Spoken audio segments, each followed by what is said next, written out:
लालच का बुरा नतीजा। एक गांव में एक धनी राम नाम का व्यक्ति रहता था। वह सिर्फ नाम का ही धनी था। उसके आर्थिक जीवन में बहुत सी समस्याएं थी। वह इतना निर्धन था कि कई बार उसे बिना कुछ खाए पिए ही सोना पड़ता था। लेकिन फिर भी वह किसी से कुछ नहीं मांगता था। वह रोज़ सुबह अपने घर से निकलता और कोई न कोई छोटा मोटा काम करके अपना जीवन यापन करता था। अपने घर में वह अकेला ही रहता था। इस वजह से उसका ख्याल रखने वाला भी कोई नहीं था। एक दिन वह रोजाना की तरह अपने घर लौट रहा था। रास्ते में उसे जादू दिखाने वाला आदमी दिखा। उसके चारों तरफ बहुत से लोगों की भीड़ थी। धनी राम भी लोगों के बीच में जाकर खड़ा हो गया। अचानक जादूगर ने धनी राम को आगे आने को कहा। धनी राम डरते हुए आगे बढ़ा। जादूगर ने धनी राम से पूछा, तुम्हारे जेब में कितने पैसे हैं? धनी राम ने कुछ पैसे निकालकर जादूगर को दिखाए। तभी जादूगर ने रुमाल फैलाया और धनी राम से पैसे डालने को कहा।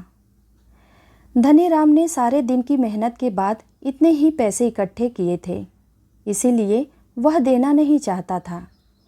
लेकिन फिर भी संकोच के कारण अपने पैसे जादूगर को दे दिए। फिर जादूगर ने उन पैसों को रुमाल में दबाकर बीच में रख लिया। सभी दर्शक जादू देखने में मशगूल थे, लेकिन धनी राम की नज़र केवल उस रुमाल पर थी। उसे लग रहा था कि अब मेरे पैसे मुझे मिलेंगे भी या नहीं। थोड़ी देर के बाद जादू का खेल खत्म हो गया और सभी लोग वहाँ से जाने लगे। लेकिन धनी राम जादूगर से अपने पैसे वापस लेने के लिए इंतजार करता रहा। तभी जादूगर को जाता देख धनी राम ने आवाज़ लगाई, मेरे पैसे। लेकिन जादूगर बिना कुछ जवाब दिए आगे बढ़ता ही गया। धनी राम बहुत सहज व्यक्ति था, इसीलिए वह जादूगर के पीछे नहीं गया। उसे लगा कि जादूगर ने उसे बेवकूफ़ बनाया है और वह दुखी मन से अपने घर वापस चला गया। धनी राम ने घर जाकर जैसे ही अपने कुर्ते की जेब में हाथ डाला तो उसे वही जादूगर का रुमाल मिला जिसमें धनी राम ने पैसे रखे थे। और जैसे ही धनी राम ने रुमाल खोला, उसके पैसे दोगुने हो चुके थे। धनी राम खुशी से उछल पड़ा। उसके लिए तो उसके पैसे ही बहुत थे, लेकिन रुमाल में दोगुने पैसे मिलने से उसकी खुशी भी दोगुनी हो गई थी। धनी राम ने जल्दी से पैसे निकालकर रुमाल को नीचे फेंक दिया और जल्दी से खाना बनाने लग गया। धनी राम बहुत खुश था, इसीलिए जल्दी खा पीकर सो गया। सुबह उठकर जैसे ही वह जूते पहनने के लिए नीचे झुका, वह देखकर दंग रह गया। उसके पास 3 जूते हो चुके थे। दरअसल रात को जो रुमाल धनी राम ने फेंके थे, वह जूते के ऊपर जा गिरे थे और रुमाल की शक्ति की वजह से एक और जूता अतिरिक्त हो गया था। धनी राम को यह चमत्कार समझ में नहीं आई, इसीलिए उसने अपने दूसरे जूते को भी रुमाल से ढक दिया और जैसे ही उसने रुमाल हटाया, एक और जूता बन गया था। धनी राम अपने खेत में बाहर बैठकर सोचने लगा, अब मैं अमीर बन जाऊंगा। वह रुमाल की चमत्कारी शक्ति को समझ चुका हूँ और अब उसके दिमाग में लालच ने जन्म ले लिया था। वह सोचने लगा, क्यों ना मैं इससे सोने की असरफियों को दोगुना करूं और धनवान बन जाऊं। धनी राम योजनाबद्ध तरीके से सुनार की दुकान में गया और वहां सोने के सिक्के देखने के लिए मांगा। और जैसे ही उसने अपने रुमाल में सिक्के रखे, वह दोगुना हो गए। सुनार यह देखकर विचलित हो गया।